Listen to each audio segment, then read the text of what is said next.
You're listening to Civic Media. You can tune into any of our live shows on any radio station across the state with the Civic Media app. Find us in your phone's app store and listen anytime, anywhere. From the rolling bluffs of the Driftless region to the pristine shorelines of Superior in Michigan, from the Northwoods to the Kettle Moraine, Civic Media broadcasts across all of Wisconsin for all of Wisconsin. Take a trip with us across the radio network to hear from communities throughout the state. This is the Civic Media Spotlight. Welcome back to the second hour of the Civic Media Spotlight. We move to afternoons with John and Gordy. Jim Santelle joins John and Gordy to talk about, quote-unquote, federal immunity for ICE agents. I went home with a waitress, the way I always do. How was I to know she was with the Russians too?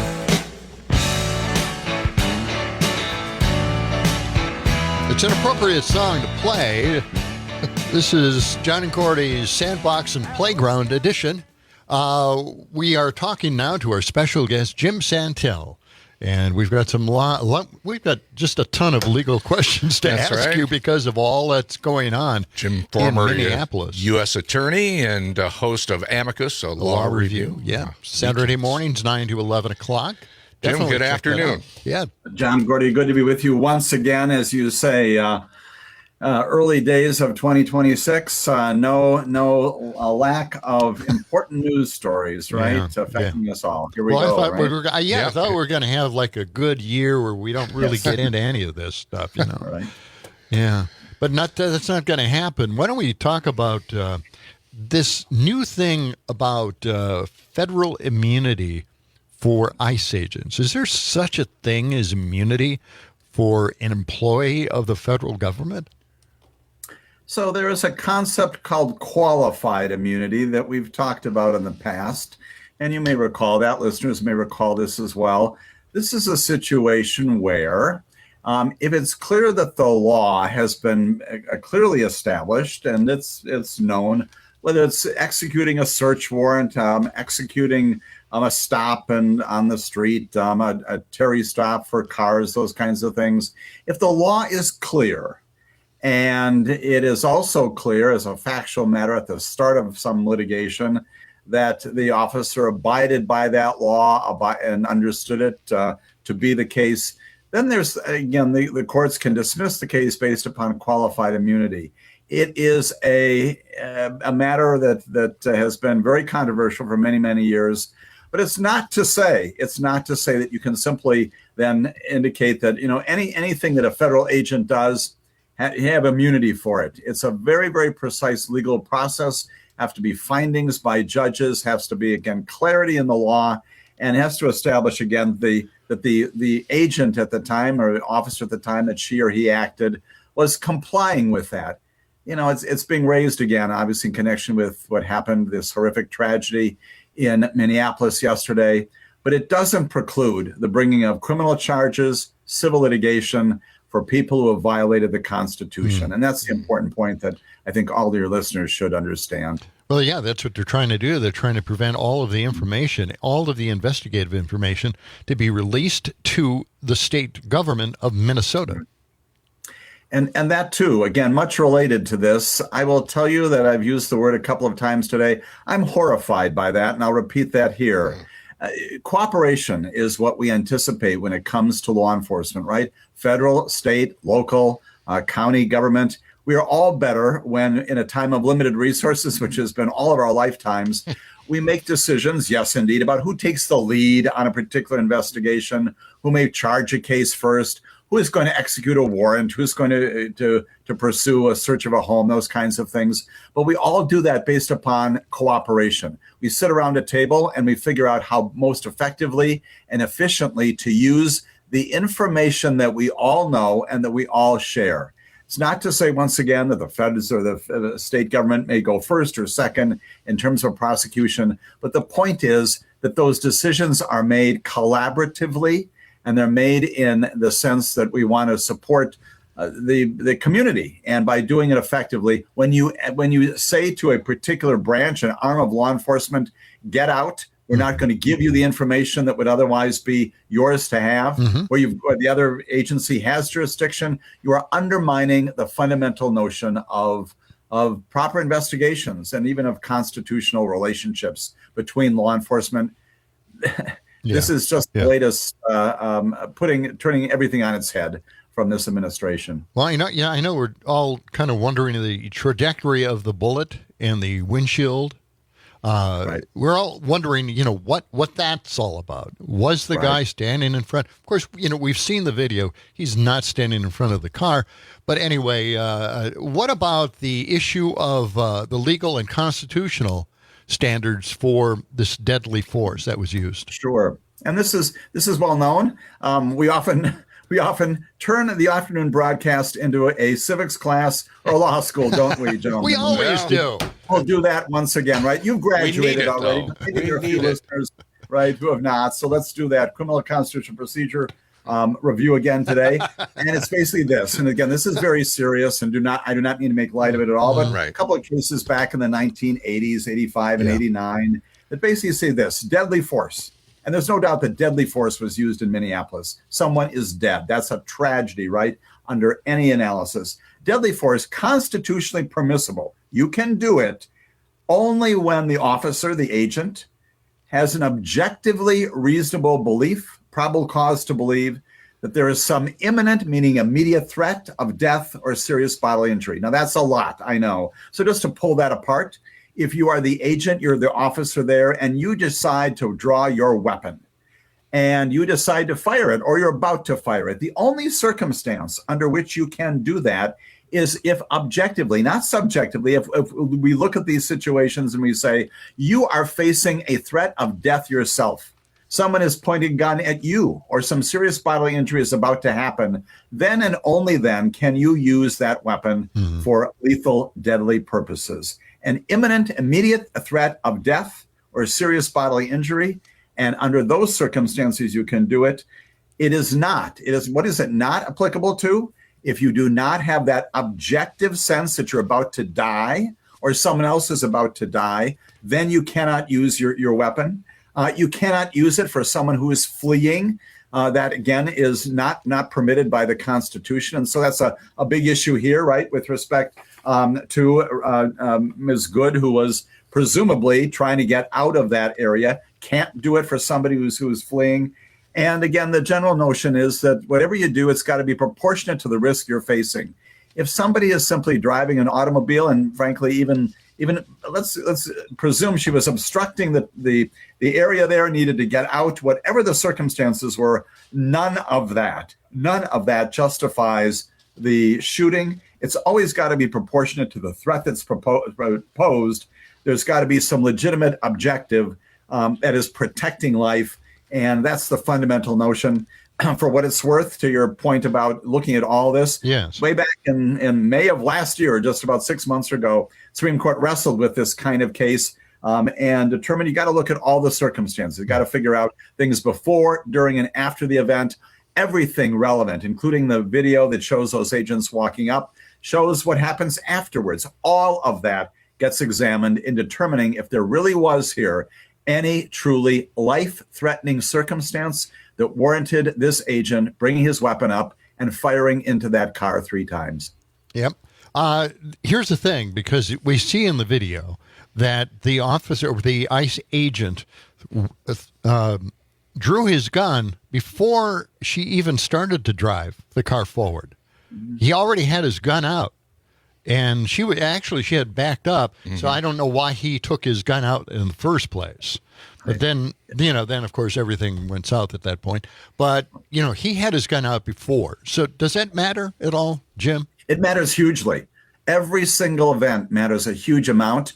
If you are going into this situation, and again, let's presume for the purpose of this argument that she is blocking something. That's civil disobedience. Maybe we don't know exactly what's going on, but we embrace that in America, right? And what that is, those are ordinance violations. Maybe you get arrested, and we do that routinely. We do not fire upon people who are engaging in civil disobedience. again, unless there's a death threat there. And as to the position of this agent, which again we'll continue to look at, and the accident reconstruction experts will continue to look at all this, every single thing that he did in advance of this, if he was anticipating shooting in a situation that did not call for it, that there was no threat, even if the car began to move, as it did, presumably to get out of that area, that also goes to his intent, his purpose. And if he was waiting to fire his gun in a circumstance that did not pose a threat of death, of imminent injury, then he acted in violation, can be charged criminally, can be charged civilly for violation of constitutional rights of Ms. Good, and again, can be prosecuted civilly by her family. All right, I've already drawn a conclusion in my head. Keep that to myself. But why don't we? Yeah, we played something earlier from this John is Miller. John Miller, Chief Law Enforcement Analyst for MSNBC. Why don't we check this out here? We did this in New York in 1994, 95. We changed it in LAPD when I was there in 2004. But it's basically simple, which is if you're confronted by a moving vehicle that could be a threat to you, get out of the way of the vehicle and don't shoot at a car. Now, this is DHS policy. I'm reading to you from DHS policy.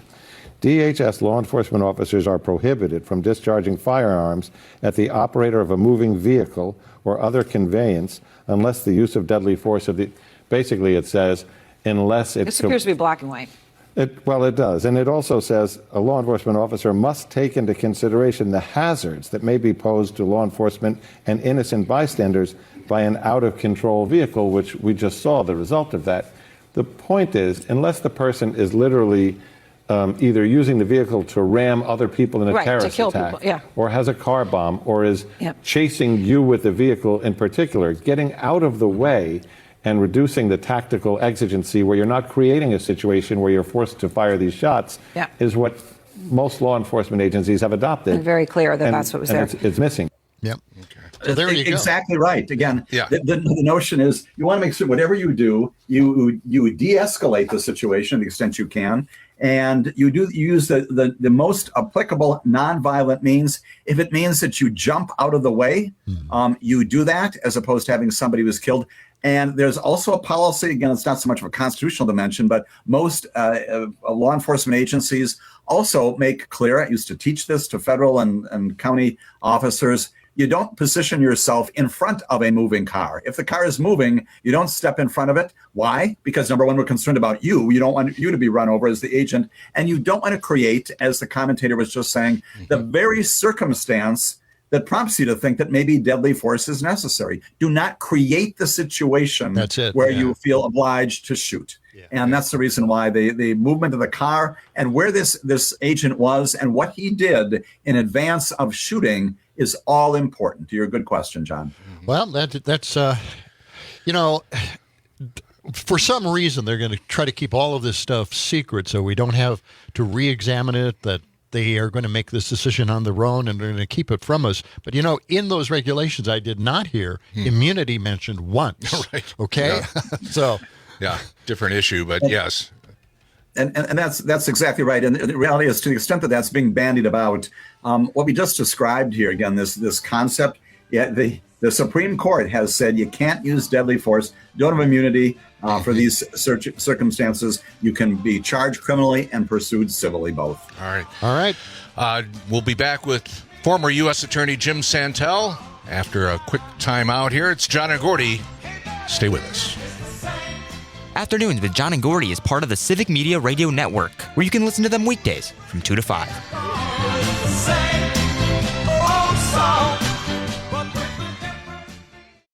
You're listening to Civic Media. Stay up to date on the latest news and information for your local community and Wisconsin by signing up for our free email newsletter. Visit civicmedia.us/email to get started. Moving on the Civic Media Spotlight, John and Gordy continue their interview with Amicus host Jim Santelle, talking about the recent ICE shootings in Minneapolis.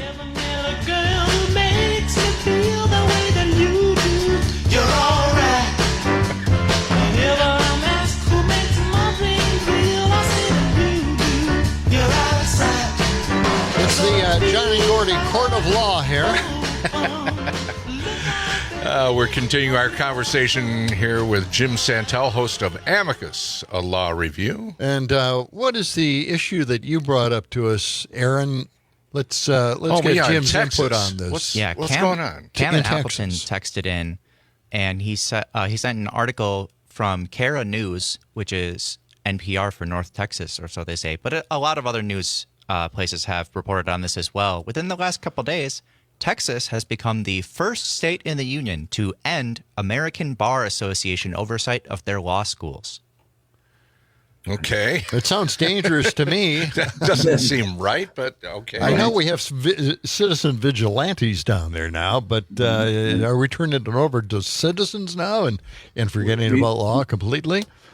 Right. We thought at least that there would be some standards for law schools. And the idea behind this is the American Bar Association, interest of total disclosure. I'm a member of the American Bar Association, and I pay dues, and I'm a part of that, as are many other lawyers. And among the many things that they do is they make visits to various law schools, and they will tell you in the end whether or not a particular law school is teaching and instructing and developing new lawyers at a level that is consistent with basic legal principles. And it is a big deal, for example, if in fact in some law schools have lost their accreditation. Why? Because nobody wants to go to a school that's not accredited, right? When you apply for jobs, you say, gee, I went to the Jim Santelle Law School and Delicatessen. What that means is that you're coming from an institution that hasn't given you the sufficient education to practice law well. And so this business of ABA accreditation is big, it's huge, and basically it effectively can shut down law schools. It's so significant. Texas, now as Aaron is reporting directly and through a listener, is basically saying, ABA, get out of our jurisdiction. We're the ones who make this decision. Let us do whatever we want, and your standards simply are not going to apply to us anymore. Just as a footnote, you may recall this issue comes up routinely also when it comes to nominees for federal appointments. And the American Bar Association also does a determination about whether or not Jim Santelle is qualified or unqualified to serve as a federal judge or an appellate court judge. Wow. And again, there are an awful lot of people who say the American Bar Association, not a government entity, they shouldn't be involved in this at all. Who are they? Who are those elite lawyers telling us who is qualified to be a judge and who isn't?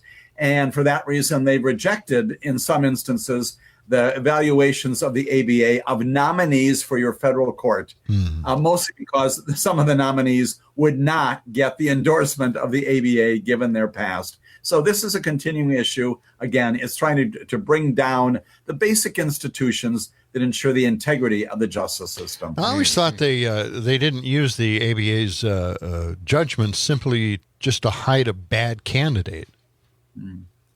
Right? I mean, isn't that what they typically do? Right. Yeah. Right. And right. If in fact, and the ABA there are federal judges on the bench today from recent administrations, including this one, where the ABA has said you're not qualified to serve. Exactly.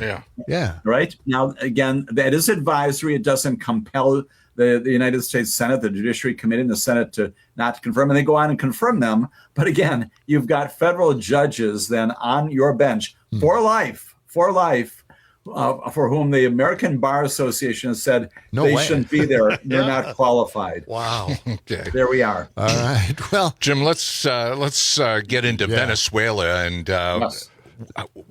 Did the Trump administration violate international law by going in and grabbing the president and bringing him back to the USA to stand trial? According to the Secretary General of the United Nations, who spoke almost immediately after this happened on Saturday, the answer is yes. We can make some reference to a thing called the United Nations Charter. We recall that when the UN was put together. We're still members of the United Nations. And for the purists among your listeners, it's Article 2.4 of the Charter. It forbids threats or use of force against another state's integrity or independence. And basically he says nations are sovereign. And when it comes to invading and taking over, we've seen this before. We see this right now. It's a violation of the UN Charter for Putin to move into right, to his assumed territories there, and to prosecute that war in Ukraine. And so the answer is that certainly international law prohibits this kind of thing. And I would also say this, and again, just because it's out there too, you can embrace two things at the same time. You can embrace the notion that Maduro is not only engaged in criminal conduct. That's the reason why he was charged in New York. He's a drug dealer. He's done all these terrible things. He'll be subject to a trial. You can embrace the notion, as the Carter Center, Jimmy Carter's own center, has determined, that he is not properly the president of Venezuela, that he did not win the last election. You can, and I can embrace, if I want to, all of those things.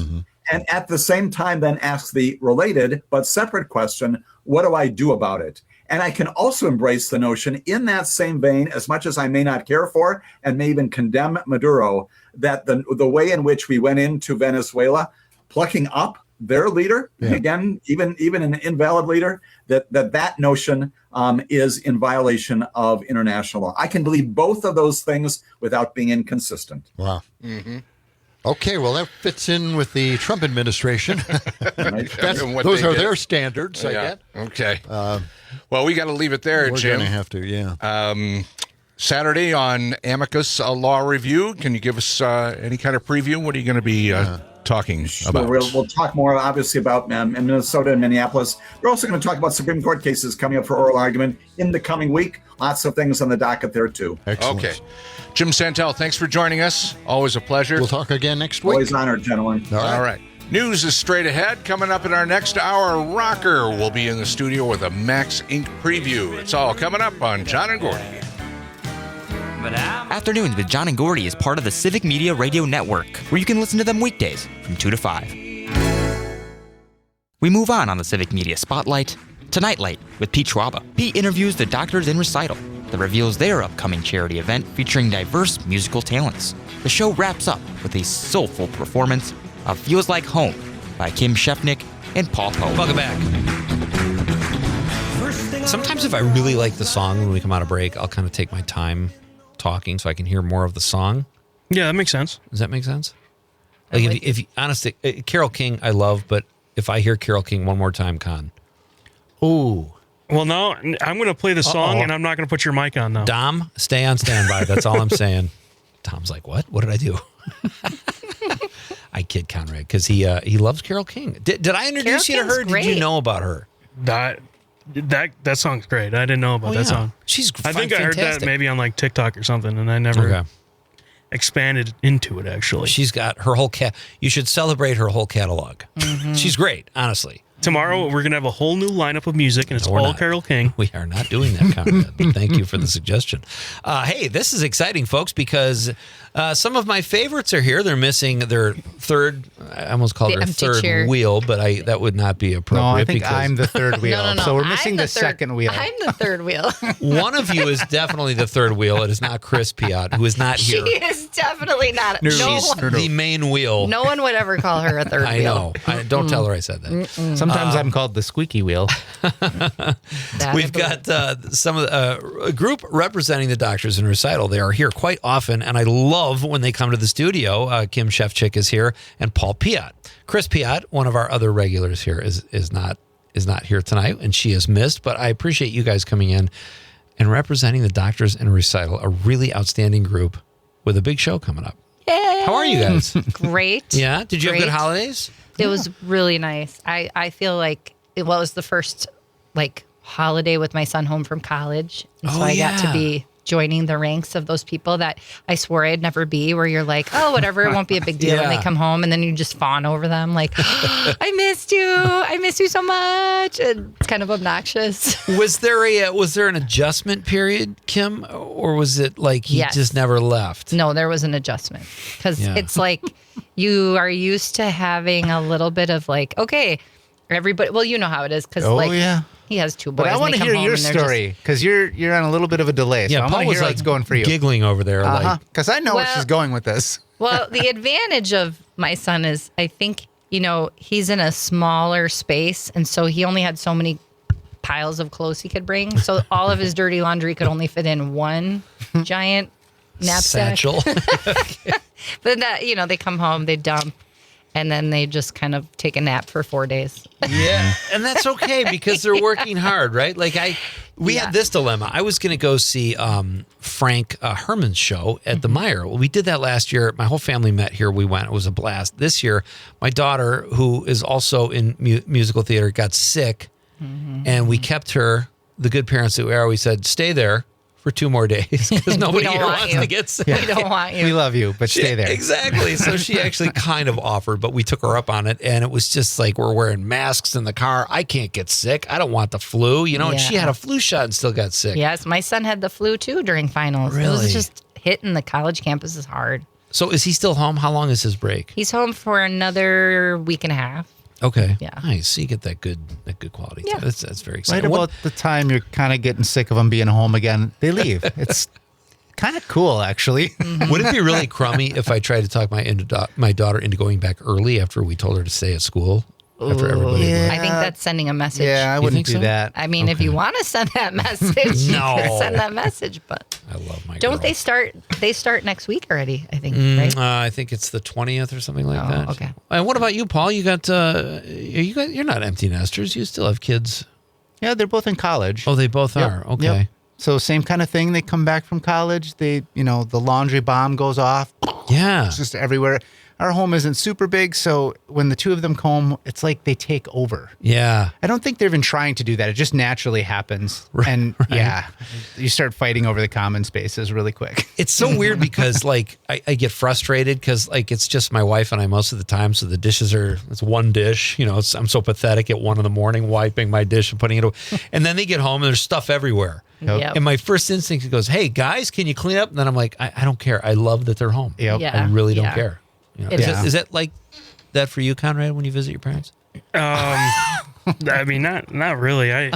He still gets grounded. When I go back and visit, they just like to have the company, me being back there. So, and that's important. That's great. Yes. Well, I'm glad things are going well for both of you, 2 third wheels, and it's fun to have you here. Tell us about what is going on with Doctors in Recital. How are things going? It's right around the corner. Right. Yeah. So Saturday the 24th at the Widener. This month, just coming up in 3 weeks. We have our house band rehearsal coming up. That's going to be really exciting. So we do a nice rehearsal with the house band at East, and then there's a dress rehearsal the Friday night before, and that's when a lot of us get to see some of it for the very first time. But I've heard we had a few different acts rehearse at the Peot's house over the holidays, and it was, there are some really good groups this year. There's some new folks that are involved, but your usual variety show, we've got vocals, we've got jazz, we've got we've just got a wide variety. What did you hear that you thought was interesting coming up, Paul? Well, some of it was older music too. There was some from the 60s. Oh yeah, that's right. Yep. What were they singing? What were the ladies singing? That was kind of fun. Postman, Mr. Yeah, Postman. Mr. Postman. Yep. Oh, okay. Oh, that's a fun song. Yep. It was super fun. So yeah, a bunch of different stuff. The gospel piece was excellent. Yeah, Dr. Mark Ringwalski is a gospel singer, and he hits notes that I can't hit. Yeah. Really? It's just up there, and it's amazing. You know what's funny? You just mentioned that name. I just picked random people off the website. And you found that name? I was going to say, give me a tidbit about this person, because I think we did that last year. I picked someone, and I almost picked her again this year, and she was like a Miss America thing, and she's also a surgeon. Tina Sauerhammer has been playing the cello since she was in utero. Yeah. I mean, just all these. I know. So we'll do that. Dr. Ringwalski he retired from medicine. He's an occupational health physician, and he retired from medicine to become a touring gospel singer. Legit. And he now does that as his job and life's work. And he and his wife have traveled the country, actually the world. But he always comes back for Doctors in Recital and sings a gospel tune with us. Fun. There's going to be a choir backing him up and strings. We've got, it's a pretty big number, his song. I think strings are my favorite. I think just whenever I listen to classical music, I never get tired of strings. I could keep them on forever. Yeah, we have a violinist in the show. He is I believe, an anesthesiologist, but he's also a PhD music performance violinist. Come on. And yeah, he's just a slacker too. I just can't. He's playing talk to people. He's like playing that? a violin concerto with Dr. Chun accompanying him on the piano. I'm pretty sure everyone's just gonna like pick their jaws off the floor when they're done. And here we are at Nite Lite every night. I'm like, oh, do I talk about the Twinkie anniversary or what? And Of people course are like, you do. That's also very cool. Because that's important for the rest of us who don't have 14 degrees. all right, Yes. thank you, Paul. I appreciate that. Kim, I did notice, this is funny. I'm not used to seeing you, you have this beautiful headshot and you just come in here and you're pretty casual. Sometimes you got your tags on. I'm Well, like, I know I took my lanyard off today. yeah, and I clicked on yours and it said Kim Shefchik. I'm like, oh yeah, I know her. You're like, oh yeah, that girl. So it's nice to see an actual headshot, but you refer to your family members or your children as band members. Well, of course. Okay. The OG. How do they feel about that? It's funny. I do have this secret dream that they do know is a secret dream that someday they'll perform with me. But we did actually get we did actually get a little bit going on last summer where they came up and sang. They both play instruments. Wouldn't it be great if we actually had a band? But it was just kind of a euphemism for their, they're my fans. Great. And I think anything to encourage music in the house is fantastic Absolutely, too. So absolutely. is there a theme to this year's show? It's the 24th, as you mentioned, at the Widener.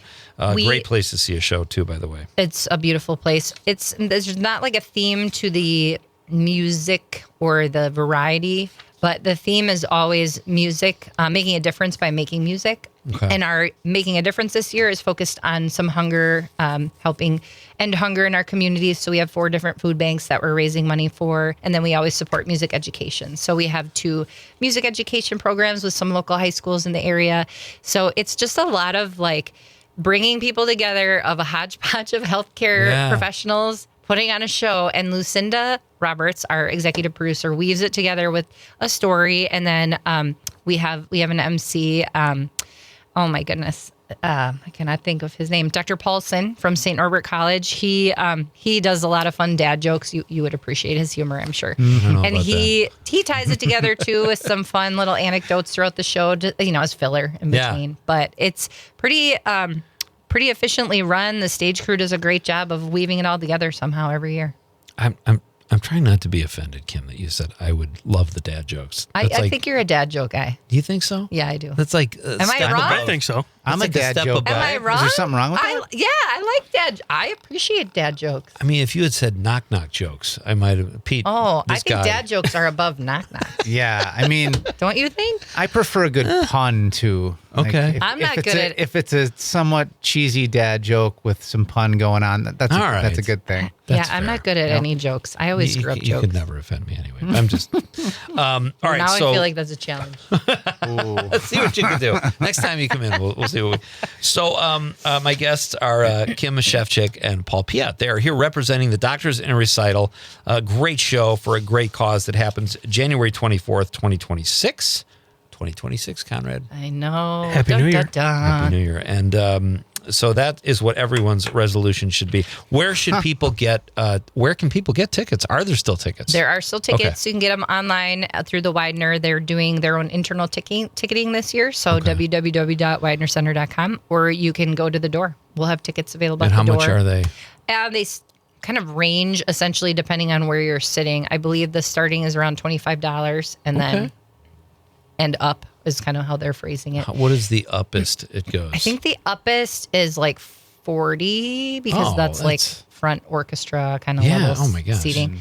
I know that, when we looked at trying to keep it affordable for our attendees, we decided to kind of have the range pricing so that we don't outprice, our favorite fans. Yeah. Who have been coming for a long time. Do you recognize people sometimes? Oh, yes. Okay. There are people who have been coming for the nearly 20 years that we've been doing it. And it's really cute because it's like you have your own little fan club. Like, oh my God, I love you. Your song was so great this year. You guys are, I love that you do this and I love that you come in here to promote it because you are both outstanding musicians, as is Chris when she's here. And you brought kids last time in the summer?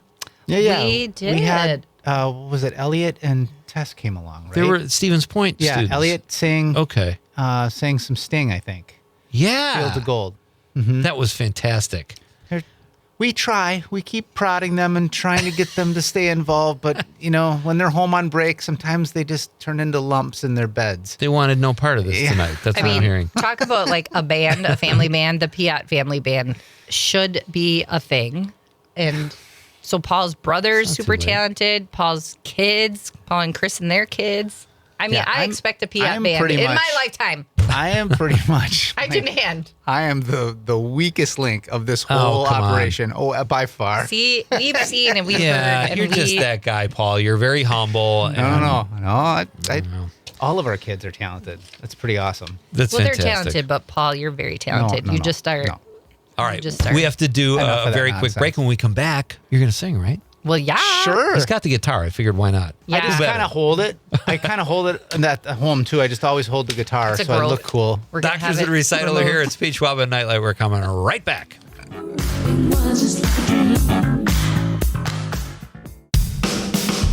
Nite Lite with Peot Schwab is part of the Civic Media Radio Network and airs across the network weekdays from 6 until 8 p.m.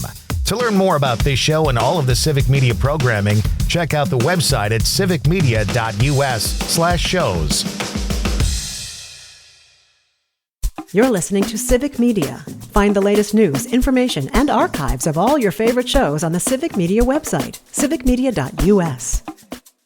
To finish off the Civic Media Spotlight, Pete continues his conversation with the Doctors in Recital that reveals their upcoming charity event.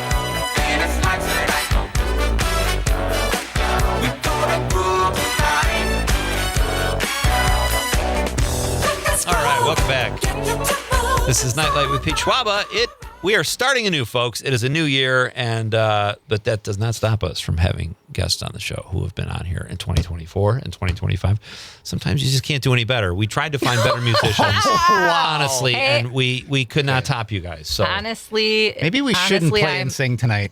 Now the pressure's on. Paul, just be honest. You've been looking for better radio shows, and you know it. Damn it! So, Con. Maybe Paul has. I haven't.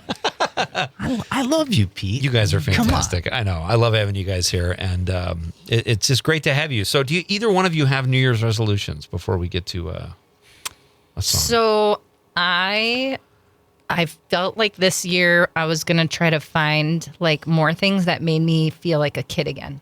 Oh, that's interesting. Very specific. I like that, Kim. Well, it's specific and yet it's not specific. Yeah. Because, there's room to grow or fail for example, a really simple way that I did one of them was my password reset at work has to do with that. With feeling like a kid again? Yeah, because you know how you make your password and you're like, this is stupid. You want to make your password almost, this is stupid. Right. This is stupid. But I put something in my password that reminds me of being a kid again. Is it Mountain Dew? No, but good guess.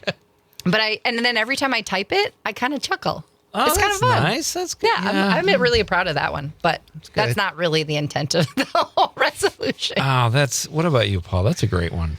I didn't really make one this year. Usually my resolution is the same thing every year. Just want to be healthier, yada, yada, yada. And yeah, you make an effort always. But right. I think for me, I just want to try to take a little bit more time for myself.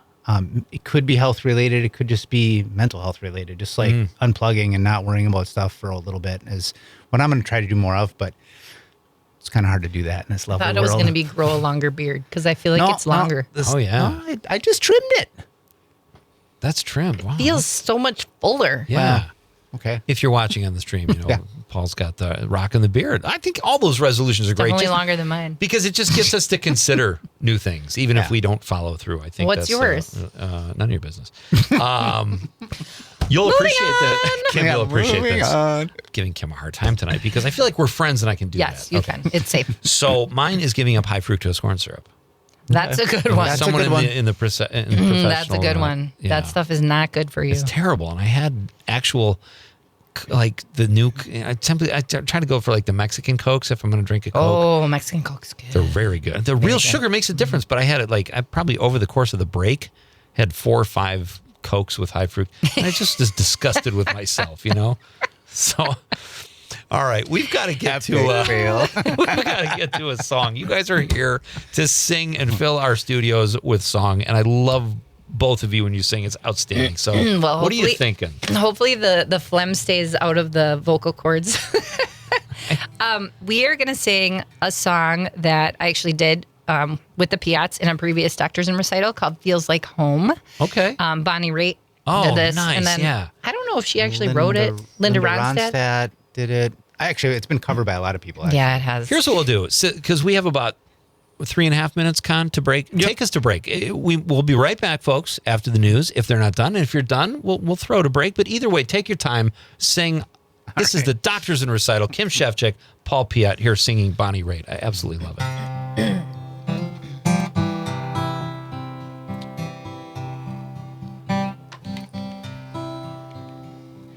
Something in your eyes makes me wanna lose myself. Makes me wanna lose myself in your arms. There's something in your voice makes my heart beat fast. I hope this feeling lasts the rest of my life. If you knew how lonely my life has been, and how long I've felt for so long.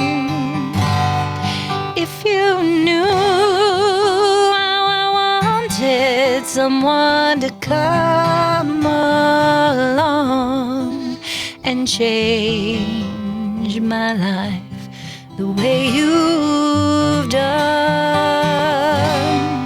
Feels like home to me. Feels like home to me. Feels like I'm all the way back where I come from. Feels like home to me. Feels like home to me. Feels like I'm on my way back where I belong. A window breaks down a long dark street, and the sirens wail in the night. But I'm alright, 'cause I have you here with me, and I can almost see through the dark there's a light. If you knew how much the moment means to me, and how long I've waited for your touch. If you knew how happy you are making me, and how I'd never love anyone so much. Nite Lite with Peot is part of the Civic Media Radio Network and airs across the network weekdays from 6 until 8 p.m. To learn more about this show and all of the Civic Media programming, check out the website at civicmedia.us/shows. The national news cycle never stops, but it can be hard to find news about your local community. Civic Media is dedicated to providing quality local and state news coverage across Wisconsin. With the Civic Media app, you can get notifications about local stories that matter to you and your community. Find the free Civic Media app in your phone's app store and choose notifications from the menu to tell us what kind of news you want to hear about.